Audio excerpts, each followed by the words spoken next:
Nigeria's economy today, touching base with all you need to know. Hello and welcome to Nigeria's economy today, coming to you from Super Screen Television in Lagos.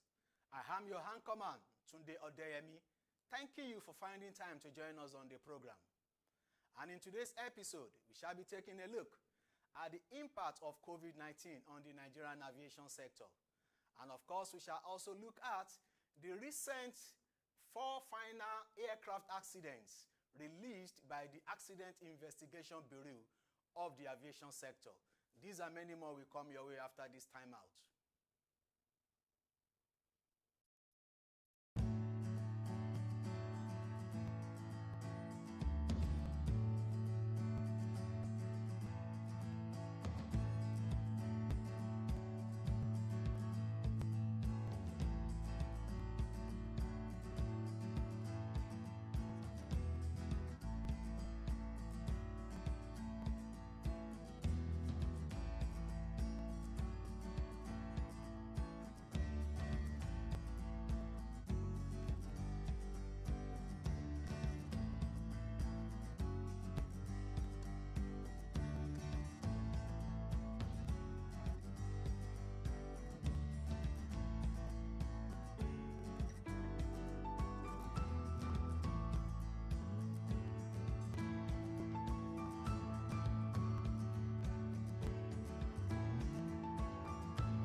Yeah, thank you for joining us on the program. It's still Nigeria's economy today. Perhaps one of the sector of the economy that was faced with the impact of COVID-19 more than any other sector is the aviation sector. The local flights have resumed operation middle of this month. The international flights are yet to resume. How is the aviation sector faring? And in another development, the Accident Investigation Bureau of the sector also released 4 final aircraft accidents reports and recommendations for safety of our aircraft. What are the implications of these reports on the aviation industry? To lead in this conversation is an aviation editor of the New Telegraph newspaper, Mr. Wole Shadare. Mr. Wole Shadare, you are welcome to the show. Thank you for having me. Yeah, Mr. Wole Shadare, thank you for finding time to join us on this show. Yes, local flights have resumed operation middle of this month, I think on the 15th of July or thereabout. The international flights is yet to resume. Now, what do you think we have felt do you think what is the impact of COVID-19 on the contribution of the aviation sector to the Nigerian GDP? Thank you so much for these questions. You really loaded them. Yeah. Well, thank you for them, because these are questions that have really agitated the minds of Nigerians, not only aviators. But if you look at it, the airspace was closed to both international and domestic air travel on March 23rd, 2020, when the country started, or the whole world was faced with the reality of COVID-19 pandemic. And if we look at how COVID-19, the index case we had was through aviation. And like every other country, or most countries of the world, aviation helped to quicken the spread of COVID-19. And what the whole world did, which Nigeria was also a part of, was to shut down the airspace, because we believe that this disease was imported into Nigeria from abroad. And at that period, it was very, very serious in Spain, Italy, and the United States. But somehow, these two countries in Europe, Spain and Italy, were able to curtail the spread of COVID, while that of America is spiraling. So even if you look at that period, the government was heavily condemned for not closing the airspace when they should have done so. And were forced to close, the federal government was forced to close the airspace March 23rd, 2020. Okay. After that, for 2-3 months, there was nothing like air travel. The whole country was grounded, and rightly so, because government was faced with the reality of trying to contain the spread of COVID-19. Air travel was shut for scheduled flight operations. Okay. What we now had was evacuation flights, because a lot of citizens all over the world, America, British, Germans, Arabs, were stranded all over the world, because it was something that happened suddenly. The action, government had to take that action. So it was a sudden action for an action. A lot of people were trapped in Nigeria, while Nigerians were also trapped in so many parts of the world. So government now allowed only evacuation flight for people who wanted to be with their families, for humanitarian, for drugs, for equipment, medical equipment, and agricultural produce. So that was the problem we had. And if you look at the International Air Transport Association reports in the face of the pandemic, we call them IATA. IATA is the clearinghouse for global airlines. They've been doing tremendous job. They have a way of reconciling airlines' expenses, debts, and revenue that should come to them. there's a technology they use and which has worked perfectly. And they estimated that African country will lose, if I remember vividly, over 30 billion dollars African Airlines. And they estimated that Nigerian aviation industry will lose about, I can't remember, about 500 and something million dollars to pandemic. That was the projection for 2 months. I'm sure that that projection would have gone up. Just yesterday, they met in Geneva via virtual communication that African Airlines alone will lose about $20 billion to by the time we are done with pandemic. African Airlines, not African economies, but African Airlines. Then if you bring it down to Nigeria, just a few weeks ago, the Minister of Aviation, Senator Hadi Sirika, said the aviation industry as a whole was losing about 27 billion naira monthly, conservatively, because it could be more than that. If we need to look at all the sectors of the aviation industry, all the department, that could be more, but conservatively, 27 billion naira. That's humongous. Whatever the naira denomination to dollar would have been, 27 billion naira is quite huge.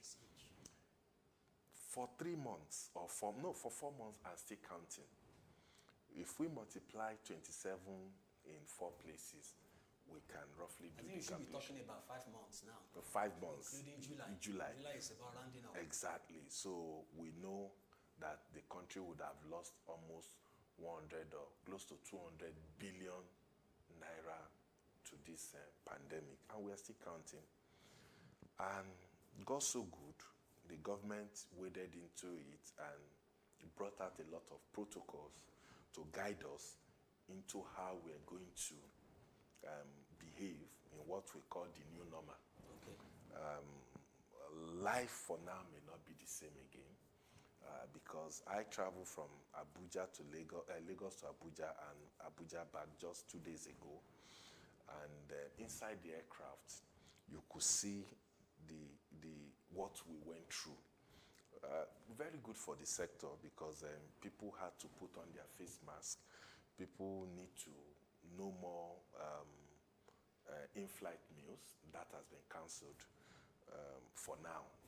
And I'm sure it may not even come back again. So if you're traveling from Lagos to Abuja, 1 hour trip, you may never have any meal. As long as the COVID-19 persists. Exactly. Okay. So, and if you are coming out of the aircraft, if immediately the aircraft lands, what we normally had before, that people will want to rush out to get out of the aircraft or to get into the aircraft, now has to be done row by row.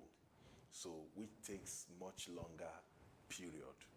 Then if also, before you go into the terminal, there's a mark on the floor where you need to give 6 meters distance with the next person behind you. So you look at things that we may never go back to pre-COVID time. Things have changed, and that's why I say the new normal. So if you put the aggregates of all these things we have lost, we are still counting. Yes, because yes, domestic airlines have resumed. Yes. But the resumption is good because people can move from point A to point B. But you look at the load factor, the capacity of the number of passengers they are taking, they are actually running at a loss, especially for people who are using bigger airplanes. Because before, when used to have like 80, 100, 120 passengers. The only time you have something close to that is in the morning when people are rushing. But after that, in the morning and in the evening, when they want to come back. But after that morning flight, after that 7 o'clock flight or 8 o'clock flight, there's a lull in activity. Most times they go with 20 passengers. That 20 passenger for a Boeing 737 cannot even buy your fuel. If you want to go to Abuja, Lagos to Abuja in a Boeing 737, it will take you like 3,500 liters of aviation fuel. Wow.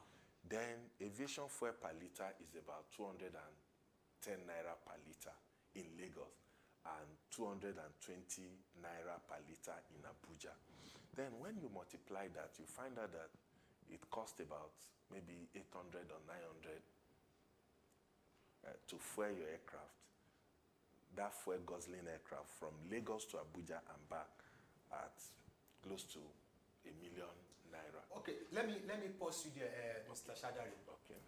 You have rightly said that the estimated loss now is about $135 billion.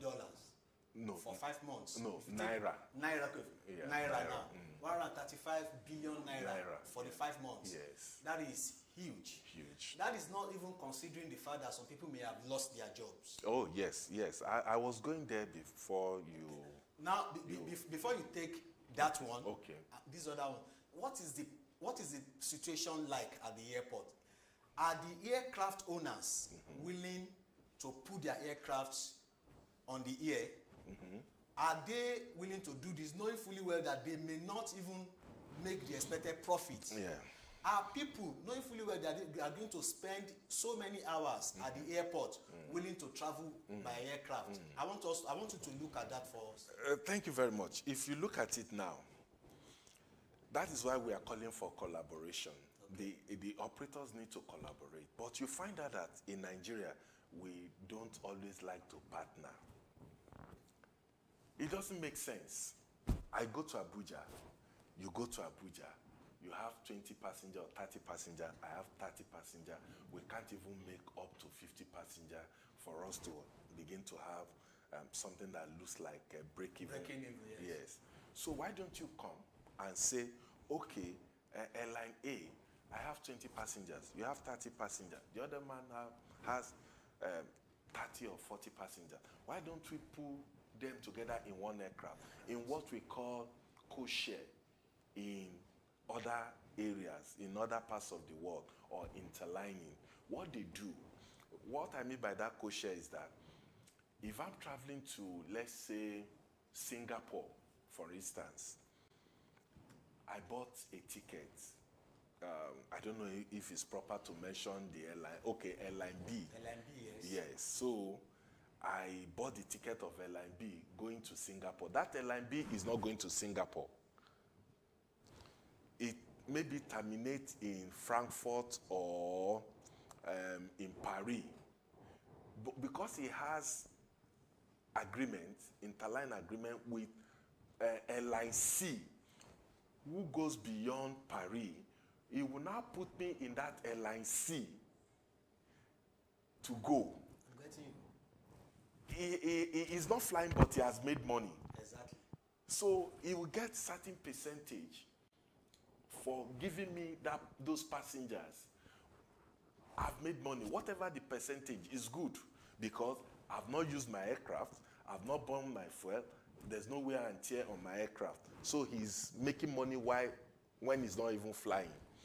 The same thing happens to that airline C.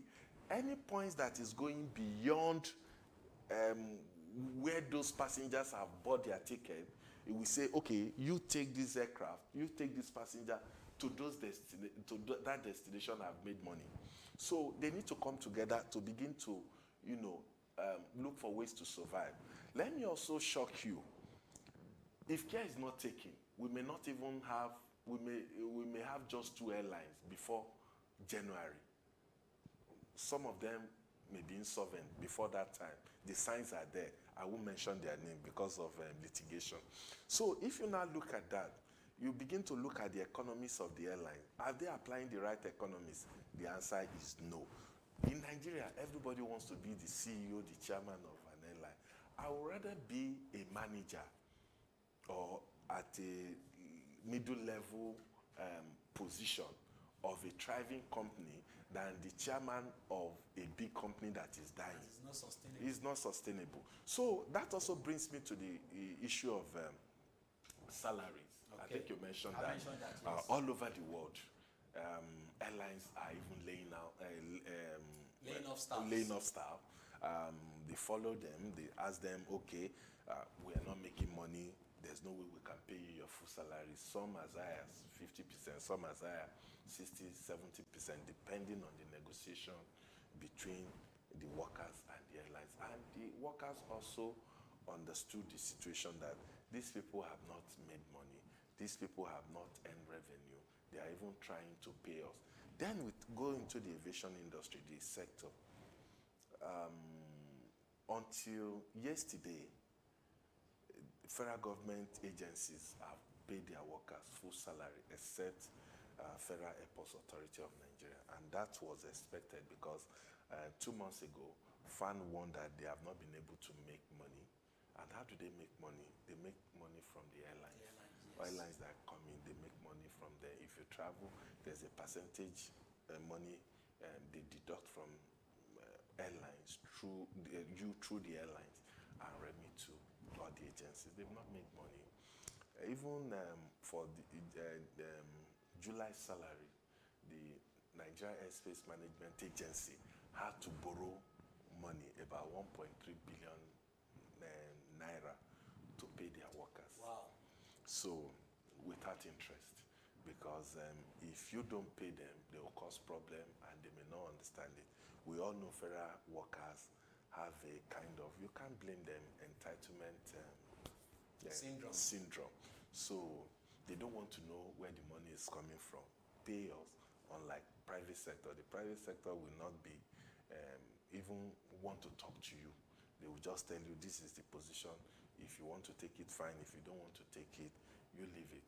So, but they believe that working for federal government, there's job security and there shouldn't be any reason for them to owe salary. So all these have catalytic effects on the aviation industry and other sectors that are closely related to them.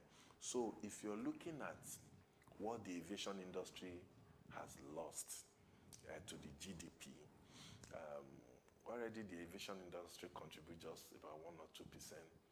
No, let me say about 4% to the GDP. Yes. So now, I find it difficult to even know the percentage, because that 3-4% is very, very small. It could also be big, depending if you look at it very well, but it's very small. Now that we have issues, I really don't know what that sector has contributed in terms of revenue. That is not even enough to do some of the things they need to do internally, not to talk of how to pay their salary. And if you look at FAN, they have more than 12,000, close to that. Staff, yes, because we have more than 21, about 24 airports in Nigeria. And each of the airports, some are viable, many of them are not viable. The only viable airports we have are Lagos, Abuja, Port Harcourt, and Kano. All others, what they get from these 4 airports is what they use in taking care of other airports. And if you also look at it, most states government build airport. After building it, it's just a conduit for them to siphon money. When they finish building and they've made their money, they just hand them over to FAN, federal government. And whether you like it or not, the federal government will keep them going. Okay, thank you, Mr. Shadare. There is no doubt the COVID-19 is being felt so much in the aviation sector.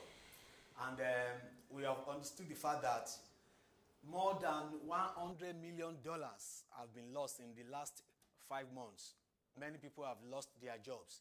We will continue the discussion on the impact of COVID-19 in the Nigerian aviation sector after this short break. We'll quickly go on a short break. When we come back, we'll continue with the discussion.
Thank you for joining us on the program. It's still Nigerians' economy today. And we are discussing Nigerians' aviation sector. I still have the aviation editor, Mr. Wole Shadare, with me in the studio. But I want to call on our viewers to join us in the conversation by calling in on the numbers that you see on the screen of your television. You can join us to make a comment or ask a question. Mr. Shadare is still very much available in the studio to answer your question and to respond to your comments. Yeah, recently, the Accident Investigation Bureau, AIB, released 4 additional final reports on accidents and 9 safety recommendations, making a total of 51 final reports and 187 safety recommendations since 2007. 2007. Yeah, now, what is the implications of these reports and these recommendations to air safety in Nigeria and the rest of the world? Thank you.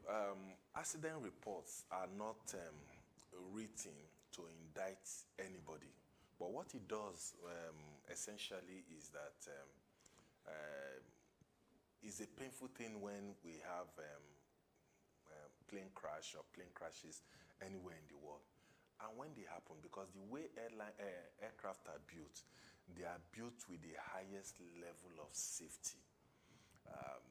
As a matter of fact, an aircraft has so many safety devices that anytime there's an incident or anytime an accident is about to happen, they have the crew have opportunity to trigger every safety device or devices on the airplane.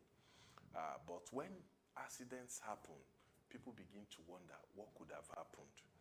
Why did it happen? And they also need those reports for them to look at it and say, okay, this is what went wrong, this is what went wrong, and be able and send this report not only to the aircraft manufacturers but to the aviation regulatory body on what to do to ensure that it does not happen again. Like I said, 70% of accidents are caused by human factor, human errors. A lot of things happen in the cockpit, the pilot who is supposed to do something and he didn't do that, and that could really lead to accident. If you look at the aircraft, the way the aircraft are built, you accept something fundamentally goes wrong, they are very safe and they are fastest. So most of these accidents are caused by human factor, like I said. So on Tuesday, the Accident Investigation Bureau released 4 additional reports, final reports, because anytime there's an accident, the first thing they do is to issue preliminary report. They investigate, but it's not the final. So they tell you, okay, it happened so time. These are the things we suspect. And after that, so because they have to follow the regulation as given by International Civil Aviation Organization, ICAO. So on Tuesday, the AIB has done so well. When I say it has done so well, it has done so well in the sense that before now, accident reports will be on the shelf for so many years.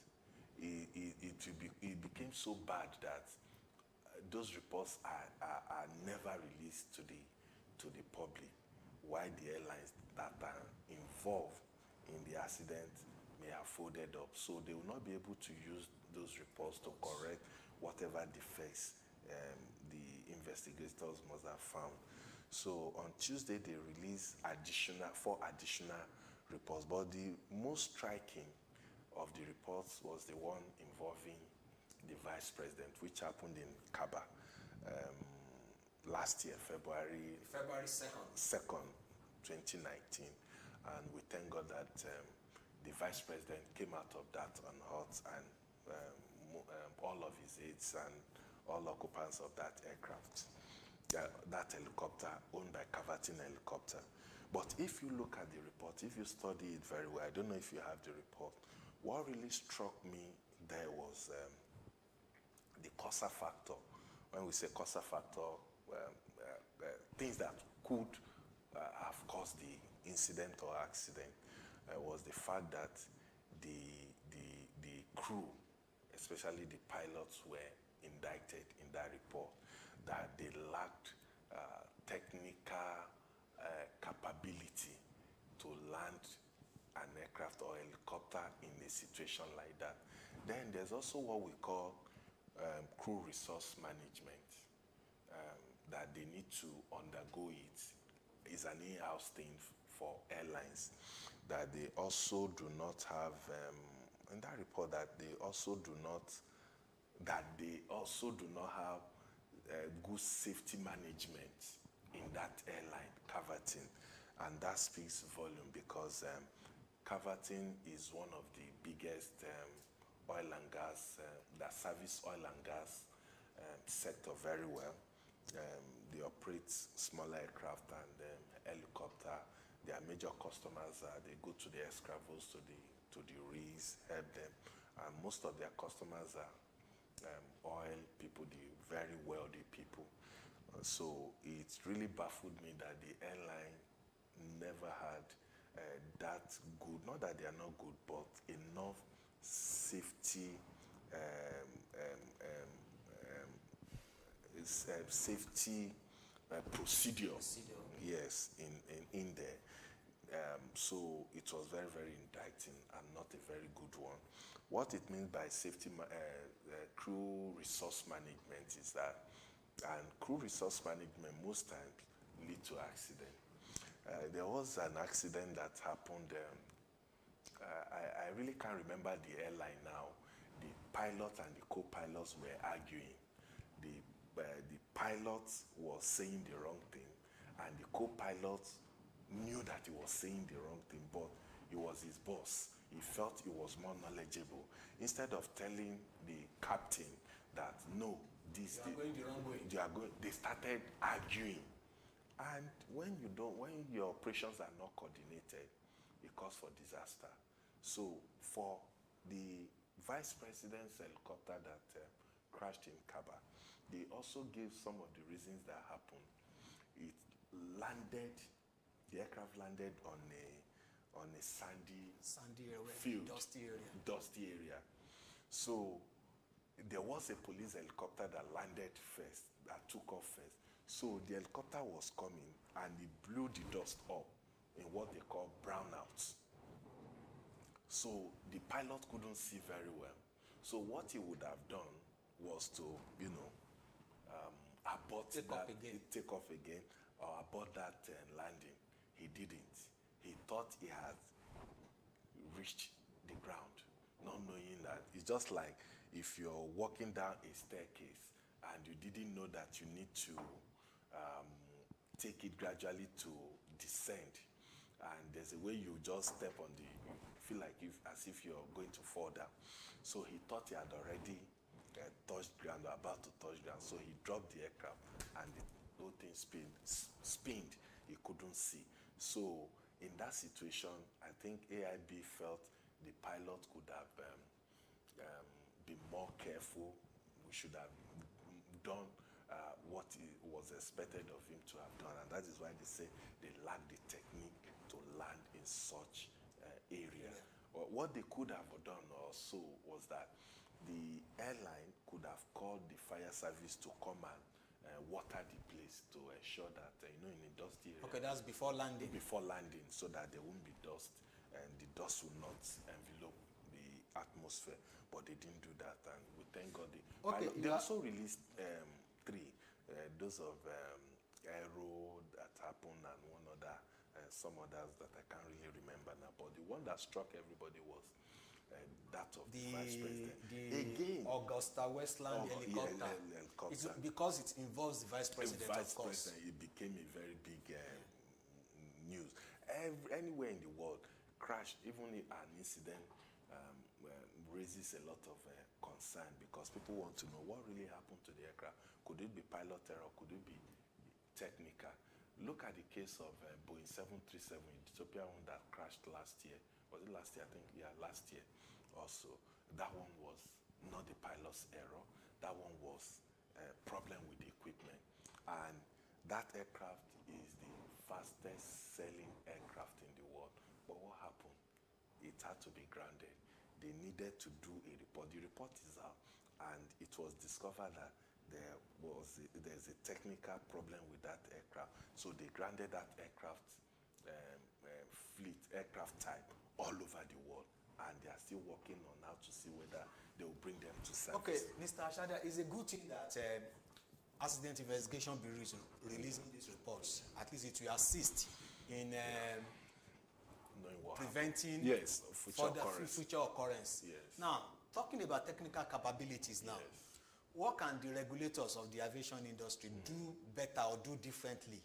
You know, when we talk about technical capability, you are supposed to you have the 100% capability before you can be given that responsibility. Yes. Now, talking about that, what can the regulators do differently or do better to avert accident in future? Thank you very much. You know, it's very easy to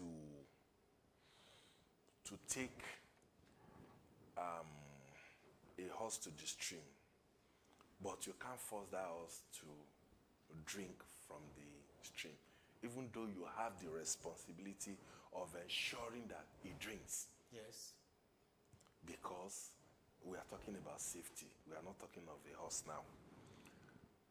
The NCA will look at the books. Do they have this? Do they have that? But you also find out that they're human. They make little errors which can be very, very costly.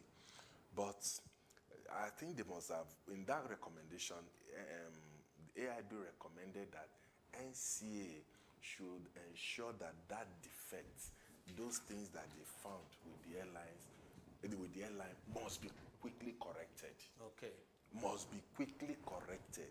If after a while they didn't do that, NCA has the powers, is vested with that power to grant, to suspend, or withdraw an airline's license if you don't comply with that, because there's no parking space there.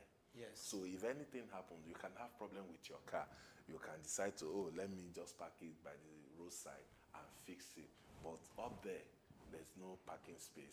And if care is not taken, precious souls will be lost due to carelessness, due to human error or human factor, or even due to equipment too. Okay, I understand that. Let me take you up on the other one now. Okay. Is there any hope for the proposed national carrier? I mean, before the administration of Buhari runs out, is there any hope for a national carrier at all? That's a tough question you've asked me. This is one question that has made friends to look into each other's eyes, abuse each other, and not talk to each other. Because when it comes to issue of national carrier, Nigerians are very emotional about that. Okay. Maybe for and against. If you ask me, personally, I think having a national carrier is very desirable. It has its own advantages, so many advantages. Likewise, it has its own demerits if we do not handle it the way it is handled in other climes. And that is why a lot of people have said, don't let government run it. Why don't it be private sector driven? The truth of the matter is that government in Nigeria does not run any enterprise very well. So, and that is why I'm an advocate of private sector driven economy, because they put their money there and they will not allow it to fail. But giving it to government and you allow government to run it 100% is just like what happened to Nigeria Airways. We're still going to have that problem. But if it is private sector driven and you throw it open, you can buy shares there, I can buy shares there. If I do, I will not want anything to happen to it. But if it's solely run and financed by government, that tendency, there's this tendency with Nigerians that anything government is nobody's property. But if it's private sector driven, I'm telling you, maybe government will just own like 10% or 5% to give it that protection. Look at British Airways. Yes, it's not a national carrier, British Airways is a flag carrier, but if you touch Is it British privately Airways, driven? yes, privately driven, but it has government backing. Okay. If you touch British Airways, the British government will come with all its machinery and descend on you, because they look at how many people that airline employ, the revenue, and it represents British. Everything they do there represent British. And airline business goes beyond just having an airline. You can use it to make a lot of statements. You can use it to anywhere they see, they know this Nigeria. It gives a kind of pride to people. The pride of the nation. Of the nation is flying. But you need to also do it in a way that is not totally run by government. So because government doesn't even have that money to run. So, but what government can do is to provide the process, make the process transparent for the private sector to invest. I'm telling you, a lot of people want to invest. Once they find out that these are things that they can do, they have trust that is not fully owned by government, it's fine. But the other angle, the other people will tell you, no. National carrier is not what we should be doing. Rightly so.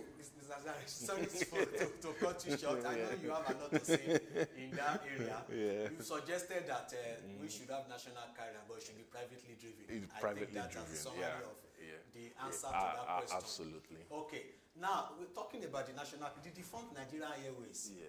Have the retirees been fully paid their severance package? One thing we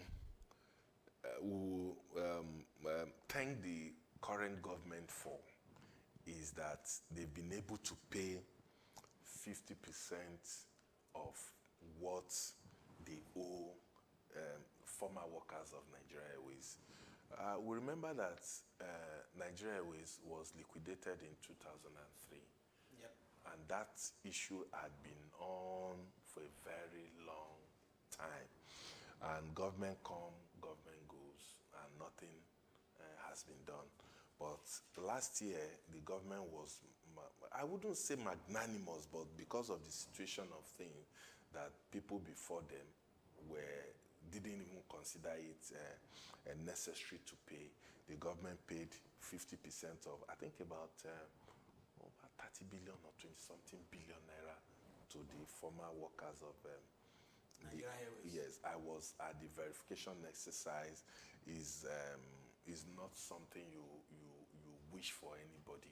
You saw people who came in crushes, former workers. You saw some that they brought in ambulances just to come and do their verification. These are people who work. My heart bleeds each time I remember what happened to ex-workers of Nigeria Airways, and nobody will want his parents or our parents to be treated. Let me quickly ask this question. Okay. Because that is actually sympathetic. Yeah. Can we actually start a national carrier without paying these people? Yes, you can't. You need to settle all labor-related issues. But thank God the federal government, I think I read it 2-3 days ago, that the government has promised to pay the 50% balance, to pay them up. And because the federal government is so serious about national carrier, I think they've gone far with it. But what we are saying and what we are pleading, let us not make the mistakes of the past. Let us see this airline as something that will represent the interest of all Nigerians, not just a set of people.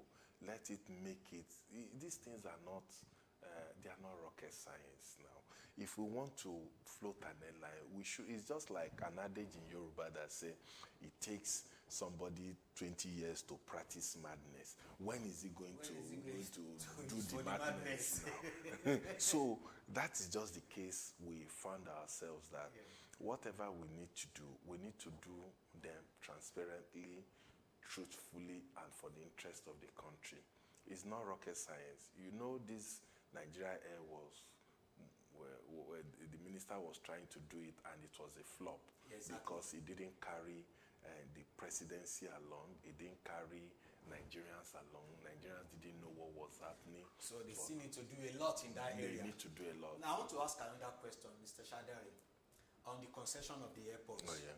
Would you argue for or against the concession of airports? Just like the case of national carrier, is a very contentious issue. Highly contentious. Highly contentious. Let's have your opinion. My opinion, I Yes. say, is the right thing to do. I told you earlier on that I will never support government to be in charge of business because they've never run any business quite well. We can list them, but other people will argue that why are we talking about private sector? We have airlines like Emirates. We have airlines like Ethiopia that are fully run and very successful.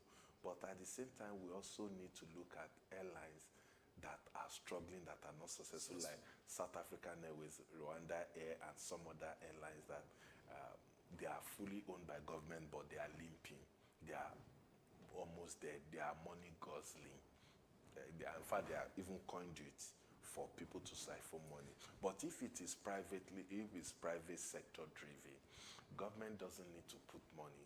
The airline will run itself. It will make money. It will work according to the budget and the plans it has. So and Nigeria is a very big market.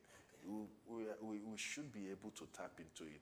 It is so annoying to say that African Airlines, the aviation market share is controlled by airlines outside this country. Yes. Only 10% of the market are owned by African airlines. The big airlines come here and make all the money. Okay, Mr. Shadare, thank you for that question. You rightly said that you argue for concession. Yes. Is the way to go. It's the way to go. This question is very, very relevant. The Nigerian aviation industry, do they deserve palliatives from government? If they do, what kind of palliatives would you recommend? Thank you very much. I think they do. We shouldn't throw the baby away with the bathwater, in the sense that for a lot of people that have argued, they say, no, don't give them palliative, don't give them intervention. You won't blame them, because in 2008 or thereabout, about 120 billion naira was given to the airline, but they were able to access like 80 billion. I know of an airline chief of one of the biggest airlines in Nigeria then, I won't mention his name, but we know him, pocketed 35 billion naira out of that and bolted away. Wow. And these are taxpayers' money. That money hasn't been refunded. The airline has folded up. Many of them collected money. What has happened? Because what they do is that they divert this money into other interests, into other businesses. Many of them are not into, they don't even want to run airline. They just want to get the foreign exchange.